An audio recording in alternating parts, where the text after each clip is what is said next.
Do you know when people say that you shouldn't obsess about your gear too much because the audience doesn't care about your tone? What if I told you that that's not true, but it's also not what you think?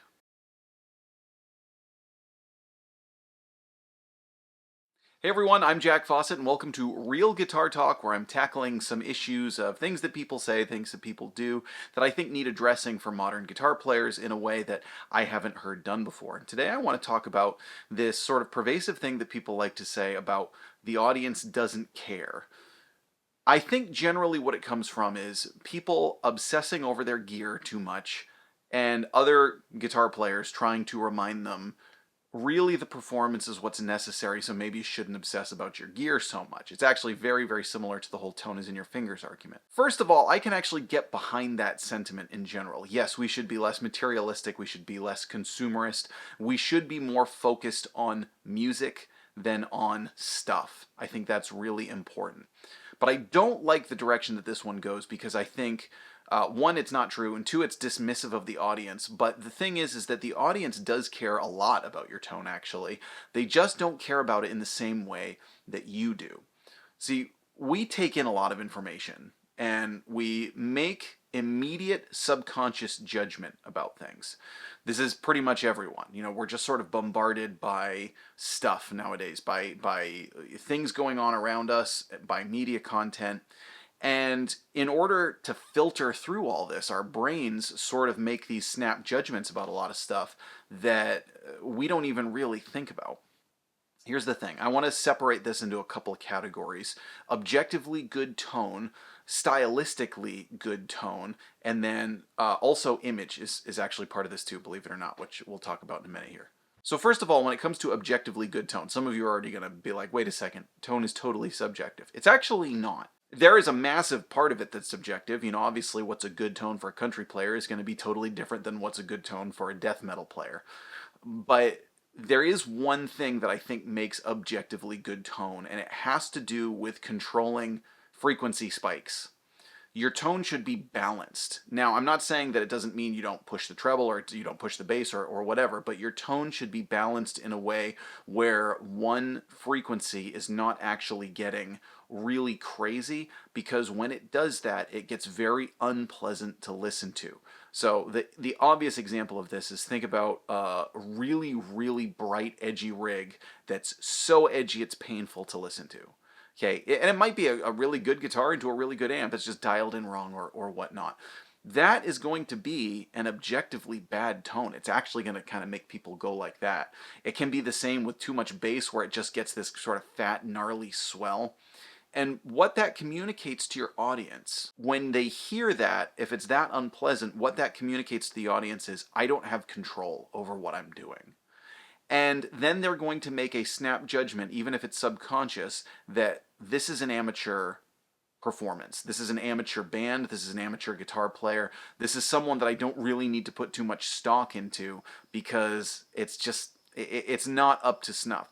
If you think about a lot of professional performances, the guitar tones, whatever the guitar tones are, and really this actually applies to the whole band, so part of this goes to the sound guy too, but the sound is going to be balanced and relatively easy to listen to. It's not going to cause you crazy ear fatigue. It's not going to basically give you a headache. Obviously, there's some pretty high volume things that you might get a headache from, but hopefully you know what I'm talking about here.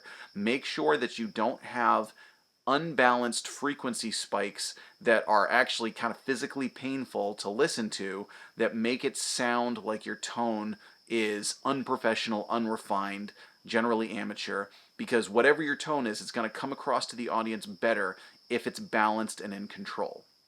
Now, the second thing, and this is where we get into the stylistic nature of it, there are certain tones that suit the song that you're playing better, that suit the sound that you're going for better.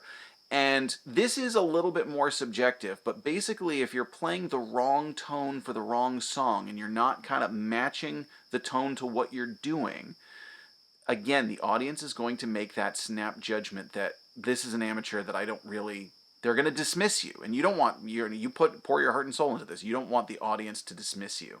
You want them to pay attention to you. You want to grab their attention. Even if you're someone who does more background music, even if you're someone who gets hired to kind of play at cocktail parties or something where it's more passive listening or something like that, you still want it to be the right sound for the right song, because then they won't dismiss you. They'll actually pay more attention to you, but in a bad way, because they'll be like, this something seems off here, and it's supposed to be kind of pleasant background music that's leading to atmosphere. Now, I'm not saying you need to just nail the sound of whatever genre. Like, you can take it a different direction. You can do a punk rock version of Take It Easy, or you can do a country version of Enter Sandman. I don't know. You can do it a different way, but whatever way you do it, you need to sort of match the tone to what you're doing.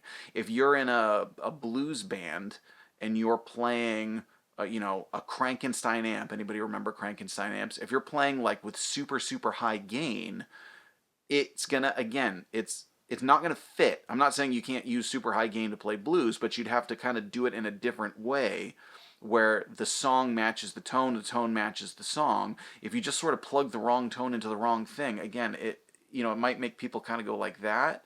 They might not be able to articulate it. And here's the important thing, because people say they don't care about your tone. Yeah, they might not be able to articulate it the same way that someone who's not into art might not be able to articulate why one painting works for them and one painting doesn't. But it is the attention to detail that painter put into that painting that makes it come across, even to the layman, of, yes, this one works, this one's professional, this one's very well done by a pro, by someone who's really special, versus another one that doesn't work. People in the art world would be able to nitpick it and say kind of like, okay, well, this is why this one works and this is why this one doesn't. This is, again, why I think it's very dismissive of the audience to just say, oh, they don't care about your tone. It's like, yeah, they may not be able to tell you why they care about your tone, but I think they do. What they don't care about is the real laser-focused thing of, okay, well, am I going to play a Stratocaster or a Telecaster? Am I going to use a tube screamer or a blues breaker? They don't really care about that. There are two kind of counters to that.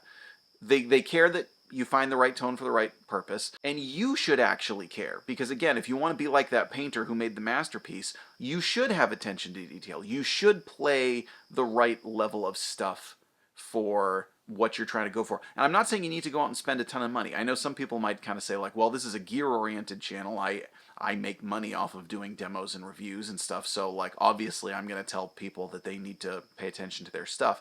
But I'm not saying you need to go out and spend a ton of money. You can get a great tone and the right tone for very little money, especially nowadays. We've talked about that a lot on this channel. So I'm not saying you need to go out and be crazy consumer, and I'm also not saying you need to go out and just buy tons of stuff willy-nilly. But you should get the right gear to suit what you're doing, because not only will it suit the music better, but you'll also play better.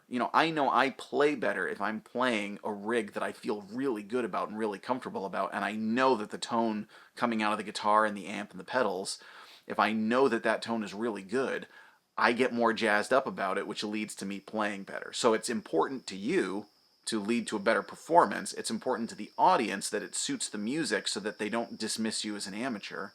Now, the last thing, and this is really interesting, is there is a visual aspect to it, and I think a lot of guitar players dismiss this. Let's go back to the Frankenstein B.B. King blues thing.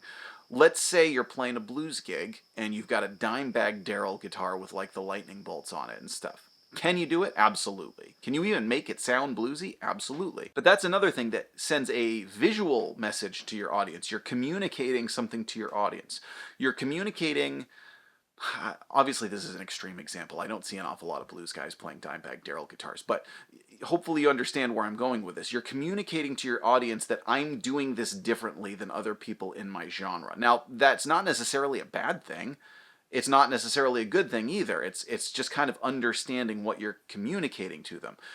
Most audience members won't really know the difference between whether or not you're playing a Stratocaster or a Les Paul. Again, you should find the right one for the right sound and everything. And there's, particularly if you're using a similar amp, there's a lot of there's a lot of gray area of what can work. You know, you can absolutely play a Stratocaster in a Led Zeppelin, you know, thing and make it work.